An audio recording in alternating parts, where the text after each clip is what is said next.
क्या होता है ब्लैक होल जिसके राज खोजने निकला इसरो का सैटेलाइट। चंद्र और सूर्य मिशन की सफलता के बाद भारत अब ब्रह्मांड के सबसे बड़े रहस्य ब्लैक होल की स्टडी के लिए उड़ान भर चुका है। नए साल 2024 के पहले दिन ही PSLV-C-58 रॉकेट के जरिए सैटेलाइट लॉन्च कर दिया। एक्सपोसैट सैटेलाइट अगले 5 साल तक अंतरिक्ष में एक्सरे स्रोत के रहस्यों और ब्लैक होल की रहस्यमय दुनिया पर स्टडी करेगा।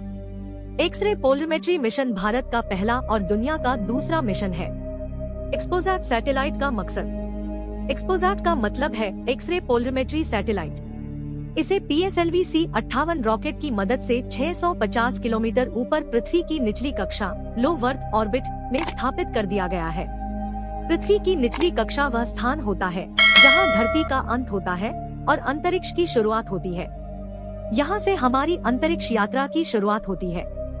एक्सपोसैट सैटेलाइट अंतरिक्ष में एक्सरे के अहम डेटा जुटाएगा और ब्रह्मांड को बेहतर तरीके समझने में मदद करेगा।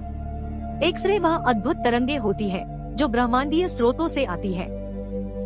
आमतौर पर ऑप्टिकल टेलीस्कोप से हम देख सकते हैं कि कोई खगोलीय पिंड कैसा दिखता है, मगर ये पता नहीं चलता कि इसका निर्माण कैसा हुआ और इनका व्यवहार कैसा है।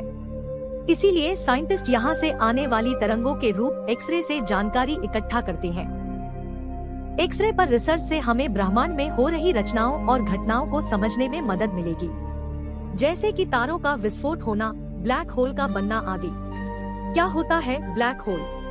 ज्यादातर लोग समझते हैं कि ब्लैक होल अंतरिक्ष में मौजूद कोई बड़ा छेद है, लेकिन ऐसा नहीं है। वैज्ञानिकों का मानना है कि ब्लैक होल अंतरिक्ष में मौजूद ऐसी जगह है जहां जाने के बाद कोई भी चीज बाहर नहीं आ पाती, यहाँ तक कि रोशनी भी बाहर नहीं निकल पाती। ये तारे, ग्रह, गैस, प्रकाश कुछ भी निगल सकता है। यहाँ गुरुत्वाकर्षण ग्रेविटी इतना ज्यादा होता है कि ये आसपास की सभी चीजों को अपनी ओर खींच लेता है और उसे अपने भीतर समा लेता है। यहाँ साइंस के सारे नियम फेल हो जाते हैं। ब्लैक होल आकार में पृथ्वी और सूरज से कई गुना बड़े हो सकते हैं। कैसे बनता है ब्लैक होल? ब्लैक होल का निर्माण अलग अलग स्थितियों और तरीकों से हो सकता है, लेकिन सबसे सामान्य तरीका जब ब्रह्मांड के किसी बड़े तारे का अंत समय निकट आता है तो वो धीरे धीरे सिकुड़ने लगता है और फिर इसमें सुपरनोवा विस्फोट हो जाता है। सुपरनोवा विस्फोट के बाद ये इतने ताकतवर हो जाते हैं कि आसपास सभी चीजों को अपनी ओर खींच लेता है। तारों की इसी अवस्था को ब्लैक होल कहा जाता है। क्या ब्लैक होल को देखा जा सकता है? ब्लैक होल में समय और स्थान की कोई अहमियत नहीं होती। यहाँ सिर्फ गुरुत्वाकर्षण और अंधकार ही अंधकार होता है। इंसानों के लिए ब्लैक होल देखना संभव नहीं है, क्योंकि इसमें मौजूद गुरुत्वाकर्षण आसपास सारी रोशनी को अपने अंदर खींच लेता है। इसके आसपास कुछ भी घटित नहीं होता है जिससे उनकी मौजूदगी का पता चल सके। जब कोई ब्लैक होल और एक तारा नजदीक होते हैं तो अंतरिक्ष में एक अद्भुत नजारा देखने को मिलता है। इस तरह का नजारा इंसान सीधे अपनी आंखों से नहीं देख सकता है, हालांकि साइंटिस्ट टेलीस्कोप दूरबीन की मदद से ये नजारा देख सकते हैं। टेलीस्कोप से ब्लैक होल के आसपास के तारों को भी देखा जा सकता है। वैज्ञानिकों ने साल 2019 में आकाशगंगा के बीच स्थित ब्लैक होल की पहली तस्वीर जारी की थी। इस तस्वीर को इवेंट होरिजन टेलीस्कोप नाम के एक एस्ट्रोनॉमी स्क्वाड ने 10 अप्रैल 2019 को रिलीज किया था, जो पृथ्वी से लगभग 5.5 करोड़ प्रकाश वर्ष दूर है।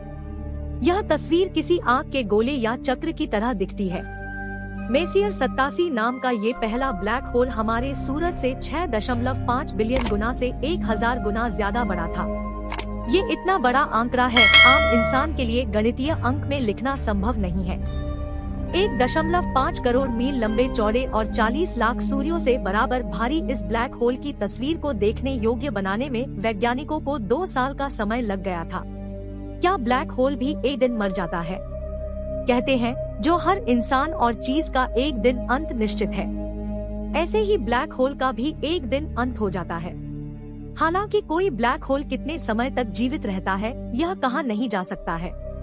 ब्लैक होल के सिद्धांत को समझने में अहम योगदान देने वाले स्टीफन हॉकिंग ने कहा था, एक समय ऐसा भी आता है जब ब्लैक होल पूरी तरह से अपने गुरुत्वाकर्षण से मुक्त होकर गायब हो जाता है। हालांकि ये कैसे होता है और कहां गायब हो जाता है, ये अभी रहस्य ही बना हुआ है। भारत का mission XPoSat. Indian space research organisation ISRO के एक्सपोज़ाट मिरान का मकसद ब्रह्मांड में मौजूद ब्लैक होल मूर्त तारों को और अच्छे से समझाना है। मुख्य रूप से अंतरिक्ष में 50 सबसे चमकीले ज्ञात स्रोतों की स्टडी करना है। इसमें pulsar, black hole, x ray binaries, active galactic नाभिक, न्यूट्रॉन तारे और गैर थर्मल सुपरनोवा अवशेष शामिल है। एक्सपोज़ेट एक्सरे फोटोन का इस्तेमाल करके ब्लैक होल और न्यूट्रॉन तारों के पास होने वाली गतिविधियों का अध्ययन करेगा। नासा के 2021 के imaging x ray polarimetry explorer (IXPI) mission के बाद यह दुनिया का दूसरा मिशन है। भारत के एक्सपोज़ाट सैटेलाइट की लागत करीब 250 करोड़ रुपए $30 मिलियन है, जबकि नासा IXP मिशन की लागत $188 मिलियन है। अंतरिक्ष से जुड़ी पहेलियों का कोई अंत नहीं है। दुनिया भर के वैज्ञानिकों के लिए ब्लैक होल आज भी एक रहस्य है। ब्लैक होल्स की शुरुआत कहां से होती है? ब्रह्मांड में कितने ब्लैक होल हैं? ये खुलासा अब तक नहीं हुआ है। ब्लैक होल को एक बड़े खतरे की तरह भी देखा जाता है, क्योंकि ये सूरज को भी निगलने की शक्ति रखता है।